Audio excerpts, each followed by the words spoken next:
ನಮಸ್ಕಾರ ಫ್ರೆಂಡ್ಸ್, ರಾಯಚೂರು ಮತ್ತು ಕೊಪ್ಪಳ ಜಿಲ್ಲಾ ಕೇಂದ್ರ ಸಹಕಾರ ಬ್ಯಾಂಕ್ ಒಂದು ಹೊಸ ನೋಟಿಫಿಕೇಷನ್ ಹೊರಡಿಸಿದೆ. ಇದರ ಒಂದು ನೋಟಿಫಿಕೇಷನ್ ಹೊರಡಿಸಿದ ದಿನಾಂಕ ಬಂದುಬಿಟ್ಟು 21/11/2025. ಇದರಲ್ಲಿ ಪೋಸ್ಟ್ ಎಷ್ಟಿದೆ, ಸ್ಯಾಲ್ರಿ ಎಷ್ಟಿದೆ, ಕ್ವಾಲಿಫಿಕೇಷನ್ ಏನು, ಏಜ್ ಲಿಮಿಟ್ ಎಷ್ಟಿದೆ, ಲಾಸ್ಟ್ ಡೇಟ್ ಏನು, ಅಪ್ಲಿಕೇಶನ್ ಫೀಸ್ ಎಷ್ಟಿದೆ, ಸೆಲೆಕ್ಷನ್ ಪ್ರೊಸೆಸ್ ಯಾವ ರೀತಿ ಇದೆ ಮತ್ತು ಇದಕ್ಕೆ ಯಾವ ರೀತಿ ಅಪ್ಲೈ ಮಾಡಬೇಕು ನೋಡೋಣ ಬನ್ನಿ. ಇಲ್ಲಿ ನೋಡಿ ಫ್ರೆಂಡ್ಸ್, ಹುದ್ದೆ ಹೆಸರು ಬಂದುಬಿಟ್ಟು ಶಾಖಾ ವ್ಯವಸ್ಥಾಪಕ ಗ್ರೇಡ್ 1, ಸಹಾಯಕ ಗ್ರೇಡ್ 1, ಅದ ನಂತರ ಅಟೆಂಡರ್ ಅಂತ ಇದೆ. ಇಲ್ಲಿ ಶಾಖಾ ವ್ಯವಸ್ಥಾಪಕ ಗ್ರೇಡ್ 1ನಲ್ಲಿ ಟೋಟಲ್ ವೇಕೆನ್ಸಿ ಬಂದುಬಿಟ್ಟು 11 ವೇಕೆನ್ಸಿಗಳಿದೆ. ಇದರ ಒಂದು ಶಾಖಾ ವ್ಯವಸ್ಥಾಪಕ ಗ್ರೇಡ್ 1 ಇದಕ್ಕೆ ಒಂದು ಸ್ಯಾಲ್ರಿ ಬಂದುಬಿಟ್ಟು 61,300 ಇದರ ಒಂದು ಸ್ಟಾರ್ಟಿಂಗ್ ಸ್ಯಾಲ್ರಿ ಇದೆ.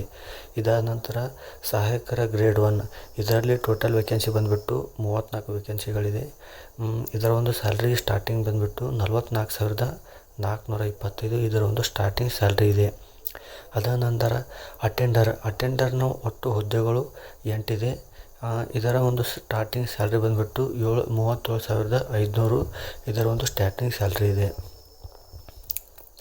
ಇದಾದ ನಂತರ ಆಯ್ಕೆ ಪ್ರಕ್ರಿಯೆಗೆ ನಿಗದಿಪಡಿಸಿರುವ ದಿನಾಂಕಗಳು. ಇಲ್ಲಿ ನೋಡಿ, ಅರ್ಜಿ ಸಲ್ಲಿಸಲು ನಿಗದಿಪಡಿಸಿರುವ ಪ್ರಾರಂಭ ದಿನಾಂಕ 21/11/2025. ಅರ್ಜಿ ಸಲ್ಲಿಸಲು ಕೊನೆಯ ದಿನಾಂಕ 22/12/2025. ಅದಾದ ನಂತರ ಸ್ಪರ್ಧಾತ್ಮಕ ಪರೀಕ್ಷೆ ದಿನಾಂಕ 15/1/2026. ಅಂದರೆ ಅವರು ತಾತ್ಕಾಲಿಕವಾಗಿ ನಿಮ್ಮ ಒಂದು ಎಕ್ಸಾಮ್ ಡೇಟ್ ಕೂಡ ಅನೌನ್ಸ್ ಮಾಡಿದ್ದಾರೆ. ಇಲ್ಲಿ ನೀವು ನೋಡ್ಬೋದು, ನಿಮ್ಮ ಒಂದು ಎಕ್ಸಾಮ್ ಬಂದುಬಿಟ್ಟು 15/1/2026ಕ್ಕೆ ನಿಮ್ಮ ಒಂದು ಸ್ಪರ್ಧಾತ್ಮಕ ಪರೀಕ್ಷೆ ಇದೆ. ಇದಾದ ನಂತರ ಹುದ್ದೆಗಳ ವರ್ಗೀಕರಣ ಕೊಟ್ಟಿದ್ದಾರೆ. ಇಲ್ಲಿ ನೋಡ್ಬೋದು, ಇಲ್ಲಿ ನೋಡಿ, ಇಲ್ಲಿ ಗ್ರೂಪ್ ಎ ಹುದ್ದೆಗಳು. ಇದರಲ್ಲಿ ಶಾಖಾ ವ್ಯವಸ್ಥಾಪಕ ಗ್ರೇಡ್ 1 ಇದರಲ್ಲಿ ಟೋಟಲ್ ವೇಕೆನ್ಸಿ ಬಂದುಬಿಟ್ಟು 11 ಇದೆ. ಅದನ್ನು ಜನರಲ್ ಅಂದರೆ ಸಾಮಾನ್ಯ ಒಟ್ಟು 5 ಹುದ್ದೆಗಳು ಕೊಟ್ಟಿದ್ದಾರೆ. ಅದರಲ್ಲಿ ಪರಿಶಿಷ್ಟ ಜಾತಿ ಪ್ರವರ್ಗ 1 ಕೊಟ್ಟಿದ್ದಾರೆ. ಅದಾದ ನಂತರ ಪರಿಶಿಷ್ಟ ಜಾತಿ ಪ್ರವರ್ಗ ಬಿನಲ್ಲಿ ಒಂದಿದೆ. ಅದಾದ ನಂತರ ಪರಿಶಿಷ್ಟ ಪಂಗಡ ಒಂದಿದೆ, ಪ್ರವರ್ಗ 1 ಒಂದಿದೆ, ಪ್ರವರ್ಗ 2A ಕೂಡ ಒಂದಿದೆ. ಅದಾದ ನಂತರ ಪ್ರವರ್ಗ 2B ಕೂಡ ಒಂದೇ ಪೋಸ್ಟ್ ಇದೆ. ಇದಾದ ನಂತರ ಗ್ರೂಪ್ ಸಿ ಹುದ್ದೆಗಳು ಇಲ್ಲಿ ನೀವು ನೋಡ್ಬೋದು, ಅಂದರೆ ಅಟೆಂಡರ್. ಒಟ್ಟು ಹುದ್ದೆಗಳು ಬಂದುಬಿಟ್ಟು 8 ಹುದ್ದೆಗಳಿದೆ. ಅದರಲ್ಲಿ ಜನರಲ್ ಅಂದರೆ ಸಾಮಾನ್ಯ ಒಟ್ಟು 4 ಹುದ್ದೆಗಳಿದೆ. ಪರಿಶಿಷ್ಟ ಜಾತಿ ಪ್ರವರ್ಗ ಎ ಒಂದಿದೆ. ಅದಾದ ನಂತರ ಪರಿಶಿಷ್ಟ ಪಂಗಡ ಕೂಡ ಒಂದೇ ಇದೆ. ಇದಾದ ನಂತರ ಪ್ರವರ್ಗ 1 ಕೂಡ ಒಂದೇ ಪೋಸ್ಟ್ ಇದೆ. ಅದಾದ ನಂತರ ಪ್ರವರ್ಗ 2Aನಲ್ಲಿ ಕೂಡ ಒಂದು ಪೋಸ್ಟ್ ಇದೆ. ಇಲ್ಲಿ ಗ್ರೂಪ್ ಬಿ ಹುದ್ದೆಗಳು ಅಂದರೆ ಸಹಾಯಕರ ಗ್ರೇಡ್ 1ನಲ್ಲಿ ಒಟ್ಟು ಹುದ್ದೆಗಳು ಬಂದುಬಿಟ್ಟು 34 ಹುದ್ದೆಗಳಿದೆ. ಅದರಲ್ಲಿ ಸಾಮಾನ್ಯ ಅಂದರೆ ಜನರಲ್ ಒಟ್ಟು 15 ಹುದ್ದೆಗಳಿದೆ. ಅದರಲ್ಲಿ ಪರಿಶಿಷ್ಟ ಜಾತಿ ಪ್ರವರ್ಗ 1 2 ಹುದ್ದೆಗಳಿದೆ. ಇದಾದ ನಂತರ ಪರಿಶಿಷ್ಟ ಜಾತಿ ಪ್ರವರ್ಗ ಬಿನಲ್ಲಿ 2 ಹುದ್ದೆಗಳಿದೆ. ಅದಾದ ನಂತರ ಪರಿಶಿಷ್ಟ ಜಾತಿ ಪ್ರವರ್ಗ ಸಿನಲ್ಲಿ 2 ಹುದ್ದೆಗಳಿದೆ. ಅದಾದ ನಂತರ ಪರಿಶಿಷ್ಟ ಪಂಗಡನಲ್ಲಿ 3 ಹುದ್ದೆಗಳಿದೆ. ಇದಾದ ನಂತರ ಪ್ರವರ್ಗ 1ನಲ್ಲಿ 2 ಹುದ್ದೆಗಳಿದೆ. ಇದಾದ ನಂತರ ಪ್ರವರ್ಗ 2Bನಲ್ಲಿ 1 ಹುದ್ದೆ ಇದೆ. ಇಲ್ಲಿ ನೋಡ್ಬೋದು, ಪ್ರವರ್ಗ 2Aನಲ್ಲಿ 5 ಹುದ್ದೆಗಳಿದೆ. ಅದಾದ ನಂತರ ಪ್ರವರ್ಗ 3Aನಲ್ಲಿ 1 ಹುದ್ದೆ ಇದೆ. ಇದಾದ ನಂತರ ಪ್ರವರ್ಗ 3Bನಲ್ಲಿ ಕೂಡ ಒಂದೇ ಹುದ್ದೆ ಇದೆ. ಆಯ್ಕೆ ವಿಧಾನ ಇಲ್ಲಿ ನೋಡಿ ಫ್ರೆಂಡ್ಸ್, ಶಾಖಾ ವ್ಯವಸ್ಥಾಪಕರು ಗ್ರೇಡ್ 1 ಮತ್ತು ಸಹಾಯಕರ ಗ್ರೇಡ್ 1 ಹುದ್ದೆಗಳನ್ನು 2 ಗಂಟೆಯ ಅವಧಿಯ ಲಿಖಿತ ಪರೀಕ್ಷೆ ಹಾಗೂ ಸಂದರ್ಶನದ ಮೂಲಕ ಆಯ್ಕೆ ಮಾಡಲಾಗುವುದು. ಅದರಲ್ಲಿ ಶಾಖಾ ವ್ಯವಸ್ಥಾಪಕ ಗ್ರೇಡ್ 1 ಮತ್ತು ಶಾಖಾ ವ್ಯವಸ್ಥಾಪಕರು ಗ್ರೇಡ್ ಎ ಹುದ್ದೆಗಳಿಗೆ ಒಟ್ಟು 200 ಅಂಕಗಳ ಲಿಖಿತ ಪರೀಕ್ಷೆ ಇರುತ್ತೆ. ಅದರಲ್ಲಿ ವಿಷಯಗಳು ಯಾವ್ಯಾವ ಇರ್ತವೆ ಇಲ್ಲಿ ನೀವು ನೋಡ್ಬೋದು. ನೋಡಿ, ಕನ್ನಡ 50 ಅಂಕದ ಒಂದು ಕನ್ನಡ ಭಾಷೆ ಇರುತ್ತೆ. ಅದಾದ ನಂತರ ಸಾಮಾನ್ಯ ಇಂಗ್ಲೀಷ್ ಕೂಡ 25 ಅಂಕದ ಒಂದು ಸಬ್ಜೆಕ್ಟ್ ಇರುತ್ತೆ. ಅದಾದ ನಂತರ ಸಾಮಾನ್ಯ ಜ್ಞಾನದಲ್ಲಿ 25 ಪ್ರಶ್ನೆಗಳು ಕೇಳ್ತಾರೆ. ಅದಾದ ನಂತರ ಸಹಕಾರಿ ವಿಷಯಗಳಲ್ಲಿ 50 ಅಂಕಗಳು ಕೇಳ್ತಾರೆ. ಇದಾದ ನಂತರ ಭಾರತದ ಸಂವಿಧಾನ 25 ಪ್ರಶ್ನೆಗಳು ಕೇಳ್ತಾರೆ. ಇದಾದ ನಂತರ ಬ್ಯಾಂಕು ಅಥವಾ ಸಂಸ್ಥೆಯ ಯುಕ್ತವಾದ ಚಟುವಟಿಕೆಗಳು ಮತ್ತು ವಸ್ತುನಿಷ್ಠ ವಿಷಯ ವಸ್ತುಗಳಿಗೆ ಸಂಬಂಧಿಸಿದಂತೆ ಒಟ್ಟು 25 ಪ್ರಶ್ನೆಗಳು ಕೇಳ್ತಾರೆ. ಒಟ್ಟು ನಿಮಗೆ 200 ಅಂಕದ ಒಂದು ಪರೀಕ್ಷೆ ಇರುತ್ತೆ.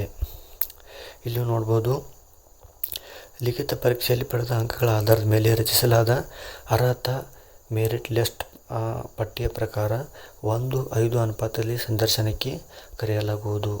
ಇಲ್ಲಿ ನೋಡ್ಬೋದು, ಲಿಖಿತ ಪರೀಕ್ಷೆಯಲ್ಲಿ ಪಡೆಯಲಾದ ಅಂಕಗಳನ್ನು 85% ಇಳಿಸಿ ಅಂದರೆ 85%ಕ್ಕೆ ಇಳಿಸಿ 15% ಅಂಕಗಳನ್ನು ಸಂದರ್ಶನಕ್ಕೆ ನೀಡಲಾಗುವುದು.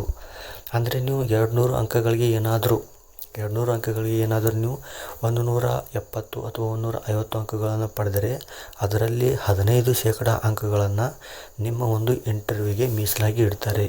ಆ ಒಂದು ನೀವು ಇಂಟರ್ವ್ಯೂನಲ್ಲಿ ನೀವು ನಿಮ್ಮ ಒಂದು ಅಂದರೆ 15% ಅಂಕದಲ್ಲಿ ನೀವು ಎಷ್ಟು ತೊಗೊಂಡಿರ್ತೀರೋ ಅದನ್ನು ನೀವು ಪಡೆದಂಥ ಅಂಕಗಳಲ್ಲಿ ಆ್ಯಡ್ ಮಾಡ್ತಾರೆ. ಆವಾಗ ಬಂದುಬಿಟ್ಟು ನಿಮ್ಮ ಒಂದು ಫೈನಲ್ ಲಿಸ್ಟ್ ರೆಡಿ ಆಗುತ್ತೆ. ಇದಾದ ನಂತರ ಅಟೆಂಡರ್ ಬಗ್ಗೆಯೂ ಕೊಟ್ಟಿದ್ದಾರೆ. ಇಲ್ಲಿ ನೋಡ್ಬೋದು. ಒಂದು ಗಂಟೆ ಒಂದು ಎಕ್ಸಾಮ್ ಇರುತ್ತೆ. ಅದರಲ್ಲಿ ಒಟ್ಟು 100 ಅಂಕಗಳಿರುತ್ತೆ. 100 ಅಂಕದಲ್ಲಿ ಕನ್ನಡ ಭಾಷೆ ಒಟ್ಟು 50 ಅಂಕಗಳು ಕೇಳ್ತಾರೆ. ಅದಾದ ನಂತರ ಸಾಮಾನ್ಯ ಜ್ಞಾನ ಒಟ್ಟು 50 ಅಂಕಗಳು ಕೇಳ್ತಾರೆ. ಇಲ್ಲಿ ನೀವು ಟೋಟಲ್ ನೋಡ್ಬೋದು. ಒಟ್ಟು 100 ಅಂಕದ ಇದೊಂದು ಪ್ರಶ್ನೆ ಪತ್ರಿಕೆ ಆಗಿರುತ್ತೆ. ಇದನ್ನು ಕೂಡ ಸೇಮ್ ನಿಮ್ಮ ಒಂದು ಮೆರಿಟ್ ಲಿಸ್ಟ್ ಇಲ್ಲಿ ನೋಡ್ಬೋದು. ನಿಮ್ಮ ಒಂದು ಮೆರಿಟ್ ಲಿಸ್ಟ್ 1:5 ಅನುಪಾತದಲ್ಲಿ ರಚನೆ ಮಾಡಿ ನೀವು ತಗೊಂಡಂಥ ಅಂಕಗಳಲ್ಲಿ 85%ಕ್ಕೆ ಇಳಿಸಿ ಉಳಿದಂಥ 15% ಅಂಕಗಳನ್ನು ನಿಮ್ಮ ಒಂದು ಇಂಟರ್ವ್ಯೂನಲ್ಲಿ ಮೀಸಲಾಗಿ ಇಡ್ತಾರೆ. ನೀವು 15ಕ್ಕೆ ಎಷ್ಟು ಅಂಕಗಳನ್ನು ಪಡಿತೀರೋ ಅದು ವಾಪಸ್ 85%ನಲ್ಲಿ ಆ್ಯಡ್ ಆಗಿ ನಿಮ್ಮ ಒಂದು ಫೈನಲ್ ಲಿಸ್ಟ್ ರೆಡಿ ಆಗುತ್ತೆ. ಇದಾದ ನಂತರ ಅರ್ಜಿ ಶುಲ್ಕ ಮತ್ತು ಪಾವತಿಸುವ ವಿಧಾನ ನೋಡಿ. ನೀವು ಪೇಮೆಂಟ್ ಮಾಡುವ ವಿಧಾನ ನೋಡಿ. ನೆಟ್ ಬ್ಯಾಂಕಿಂಗ್ ಮುಖಾಂತರ ಮಾಡ್ಬೋದು, ಅಥವಾ ಕ್ರೆಡಿಟ್ ಕಾರ್ಡ್ ಮುಖಾಂತರ ಮಾಡ್ಬೋದು, ಅಥವಾ ಡೆಬಿಟ್ ಕಾರ್ಡ್ ಮುಖಾಂತರ ಮಾಡ್ಬೋದು. ಇಲ್ಲಾಂದರೆ ಯು.ಪಿ.ಐ ಅಂದರೆ ನಿಮ್ಮ ಫೋನ್ಪೇ, ಗೂಗಲ್ ಪೇ ಯಾವುದ್ರ ಮುಖಾಂತರನೂ ನೀವು ಅರ್ಜಿ ಶುಲ್ಕವನ್ನು ಪಾವತಿ ಮಾಡಬಹುದು.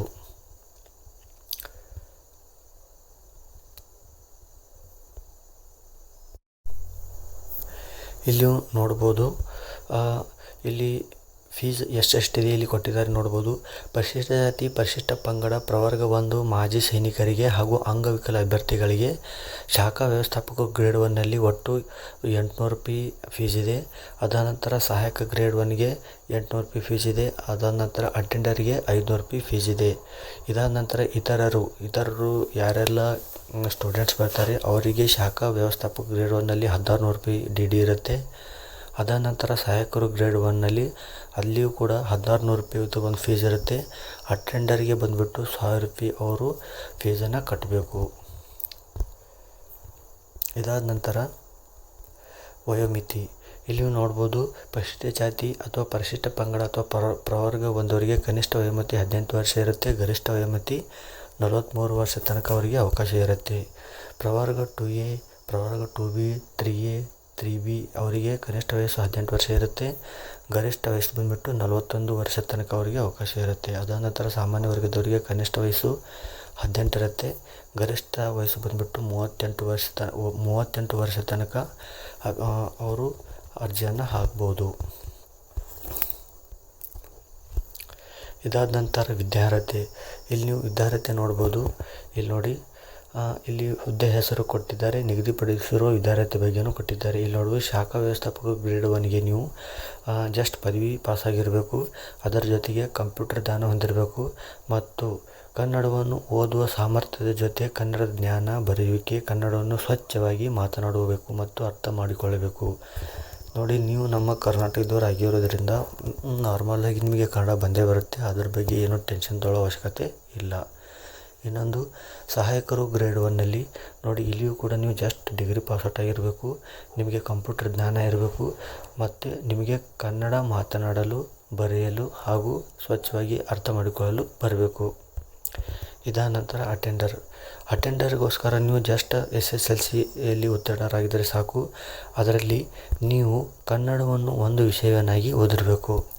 ನೋಡಿ, ಖಂಡಿತವಾಗಿ 90% ಸ್ಟೂಡೆಂಟ್ಸ್ SSLCಯಲ್ಲಿ ಕನ್ನಡ ಇದ್ದೇ ಇರುತ್ತೆ.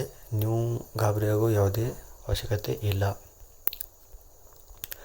ಇದಾದ ನಂತರ ಯಾವ ರೀತಿ ಇಲ್ಲಿ ಅಪ್ಲೈ ಮಾಡಬೇಕು ಅಂತ ತೋರಿಸಿದ್ದಾರೆ ನೋಡಿ. ಅರ್ಜಿಗಳನ್ನು ಸಲ್ಲಿಸುವ ವಿಧಾನ ಆನ್ಲೈನ್ ಮೂಲಕ ಲಿಂಕ್ ಇಲ್ಲಿ ಕೊಟ್ಟಿದ್ದಾರೆ ನೋಡಿ. ನೀವು ಈ ಒಂದು ವೆಬ್ಸೈಟ್ಗೆ ಹೋಗಿ ನಿಮ್ಮ ಒಂದು ಅಪ್ಲಿಕೇಶನನ್ನು ಸಬ್ಮಿಟ್ ಮಾಡಬೇಕು. ನೀವು ಅಪ್ಲಿಕೇಶನ್ ಹಾಕುವಾಗ ನಿಮಗೆ ಏನಾದರೂ ಪ್ರಾಬ್ಲಮ್ ಬಂದರೆ ಈ ಒಂದು ಹೆಲ್ಪ್ಲೈನ್ ನಂಬರಿಗೆ ನೀವು ಕಾಲ್ ಮಾಡಿ ಕೇಳ್ಬೋದು. ನೀವು ಯಾವ ರೀತಿ ಅಪ್ಲೈ ಮಾಡಬೇಕು ಅಂತ ತೋರಿಸ್ತೀನಿ ಬನ್ನಿ. ಇಲ್ಲಿ ನೋಡ್ಬೋದು ನೀವು. ಇಲ್ಲಿ ನೋಡಿ ಗೂಗಲಲ್ಲಿ ಹೋಗಿ ಈ ರೀತಿ ಲಿಂಕ್ ಕಾಪಿ ಮಾಡಿಕೊಂಡು, ಅಂದರೆ ಕಾಪಿ ಏನಿದೆ ಇಲ್ಲಿ ನೋಡ್ಬೋದು ನೀವು, ಈ ಒಂದು ಲಿಂಕನ್ನು ಕಾಪಿ ಮಾಡಿ. ಏನಿದೆ ವೆಬ್ಸೈಟ್ ಅಂದರೆ TASCGURE.com /ರಾಯಚೂರು DCC ಬ್ಯಾಂಕ್ ಅಂತ ಇದೆಯಲ್ವಾ. ಈ ರೀತಿ ನೀವು ಗೂಗಲಲ್ಲಿ ಹೋಗಿ ಇಲ್ಲಿ ಸರ್ಚ್ ಮೇಲೆ ಕ್ಲಿಕ್ ಮಾಡಿದಾಗ ನಿಮಗೆ ಈ ರೀತಿ ಒಂದು ವೆಬ್ಸೈಟ್ ಓಪನ್ ಆಗುತ್ತೆ. ವೆಬ್ಸೈಟ್ ಓಪನ್ ಮಾಡಿದಾಗ ಹಾಗೆ ಸ್ಕ್ರೋಲ್ ಮಾಡಿದಾಗ ನೋಡಿ ಈ ರೀತಿ ನಿಮಗೆ ಪೇಜ್ ಓಪನ್ ಆಗುತ್ತೆ. ಇಲ್ಲಿ ನೋಡ್ಬೋದು ಮ್ಯಾನೇಜರ್ ಗ್ರೇಡ್ 1 ಅಂತ ಇದೆ. ಅದೇ ರೀತಿ ಹಾಗೆ ಕೆಳಗೆ ಸ್ಕ್ರೋಲ್ ಮಾಡಿದಾಗ ನೋಡಿ ಇಲ್ಲಿ ಅಸಿಸ್ಟೆಂಟ್ ಗ್ರೇಡ್ 1, ಅದೇ ರೀತಿ ಕೆಳಗೆ ಸ್ಕ್ರೋಲ್ ಮಾಡಿದಾಗ ಅಟೆಂಡರ್ ಅಂತ ಬರುತ್ತೆ. ನೋಡಿ ನೀವು ಏನಾದರೂ ಬ್ರ್ಯಾಂಚ್ ಮ್ಯಾನೇಜರ್ ಗ್ರೇಡ್ 1ಗೆ ಅಪ್ಲೈ ಮಾಡೋದಾದರೆ ಇಲ್ಲಿ ಅಪ್ಲೈ ಮಾಡಿ. ಇಲ್ಲಿ ಅಪ್ಲೈ ಮೇಲೆ ಕ್ಲಿಕ್ ಮಾಡಿದಾಗ ನಿಮಗೆ ಮುಂದೆ ಈ ರೀತಿ ಪೇಜ್ ಓಪನ್ ಆಗುತ್ತೆ. ಇಲ್ಲಿ ನೋಡ್ಬೋದು application for branch manager grade 1 ಅಂತ ಇದೆ ಅಲ್ವಾ. ಇಲ್ಲಿ ರಿಜಿಸ್ಟರ್ ಯುವರ್ ಮೊಬೈಲ್ ನಂಬರ್ ಅಂತ ಇದೆ. ಇಲ್ಲಿ ನಿಮ್ಮ ಒಂದು ಮೊಬೈಲ್ ನಂಬರ್ ಹಾಕಿ, ಅದಾದ ನಂತರ ನೀವು ನೀವು ನಾನ್ HKನೋ ಅಥವಾ HKನೋ ಅಂತ ಕೇಳ್ತಾ ಇದೆ. ಅಂದರೆ ನೀವು ಹೈದರಾಬಾದ್ ಕರ್ನಾಟಕದವರು ಅಥವಾ ಕಲ್ಯಾಣ ಕರ್ನಾಟಕದವರು, ಅಂದರೆ ನಾನ್ ಹೈದರಾಬಾದ್ ಕರ್ನಾಟಕದವರು ಅಂತ ಇದೆ. ನೀವು ಏನಾದರೂ HK ಅಥವಾ ಹೈದರಾಬಾದ್ ಕರ್ನಾಟಕದವರಾದರೆ ಇಲ್ಲಿ ಟಿಕ್ ಮಾಡಿದಾಗ ಮುಂದೆ ನಿಮಗೆ ಈ ರೀತಿ ಸ್ಲೈಡ್ ಓಪನ್ ಆಗುತ್ತೆ. ನೋಡಿ ಇಲ್ಲಿ I have read job notification and I agree to terms and conditions ಅಂತ ಇದೆಯಲ್ಲ, ಇದ್ರ ಮೇಲೆ ಕ್ಲಿಕ್ ಮಾಡಿ ಗೆಟ್ OTP ಮೇಲೆ ಕ್ಲಿಕ್ ಮಾಡಿದಾಗ ಮುಂದೆ ನಿಮಗೆ ಆಧಾರ್ ಡೀಟೇಲ್ಸ್ ಕೇಳುತ್ತೆ. ಅದಾದ ನಂತರ ನಿಮ್ಮ ಒಂದು ಎಜುಕೇಷನ್ ಡೀಟೇಲ್ಸ್ ಕೇಳುತ್ತೆ. ಅದಾದ ನಂತರ ನಿಮ್ಮ ಒಂದು ಫೀಸ್ ಕಟ್ಟಿ ಅಂತ ಕೇಳುತ್ತೆ. ನೀವು ಫೋನ್ಪೇ ಅಥವಾ ಡೆಬಿಟ್ ಕಾರ್ಡ್ ಮುಖಾಂತರ ಫೀಸ್ ಕಟ್ಟಿದಾಗ ನಿಮ್ಮ ಒಂದು ಅಪ್ಲಿಕೇಶನ್ ರೆಡಿ ಆಗುತ್ತೆ. ನೀವು ಏನಾದರೂ ಅಸಿಸ್ಟೆಂಟ್ ಗ್ರೇಡ್ 1ಗೆ ಅಪ್ಲೈ ಮಾಡೋದಾದರೆ ಇಲ್ಲಿ ಅಪ್ಲೈ ಮೇಲೆ ಕ್ಲಿಕ್ ಮಾಡಿದಾಗ ನಿಮಗೆ ಈ ರೀತಿ ಪೇಜ್ ಓಪನ್ ಆಗುತ್ತೆ. ಇಲ್ಲಿ ನೋಡ್ಬೋದು ಅಪ್ಲಿಕೇಶನ್ ಫಾರ್ ಅಸಿಸ್ಟೆಂಟ್ ಗ್ರೇಡ್ 1 ಅಂತ ಇದೆ ಅಲ್ವಾ. ಇಲ್ಲಿ ನಿಮ್ಮ ಒಂದು ಮೊಬೈಲ್ ನಂಬರ್ ಹಾಕಿದ ಮೇಲೆ ನೀವು ನಾನ್ ಹೈದರಾಬಾದ್ ಕರ್ನಾಟಕನೋ ಅಥವಾ ಹೈದರಾಬಾದ್ ಕರ್ನಾಟಕನೋ ಅಂತ ಚಾಯ್ಸ್ ಮಾಡ್ಕೊಳ್ಳಿ. ನೀವೇನಾದರೂ ಹೈದರಾಬಾದ್ ಕರ್ನಾಟಕದವರಾಗಿದ್ದರೆ ಇಲ್ಲಿ ಕ್ಲಿಕ್ ಮಾಡಿದಾಗ ಮುಂದೆ ನಿಮಗೆ ಈ ರೀತಿ ಪೇಜ್ ಓಪನ್ ಆಗುತ್ತೆ. ಪೇಜ್ ಓಪನ್ ಆದಾಗ ನೋಡಿ I have read job notification ಮೇಲೆ ಕ್ಲಿಕ್ ಮಾಡಿ ಗೆಟ್ OTP ಮೇಲೆ ಕ್ಲಿಕ್ ಮಾಡಿ.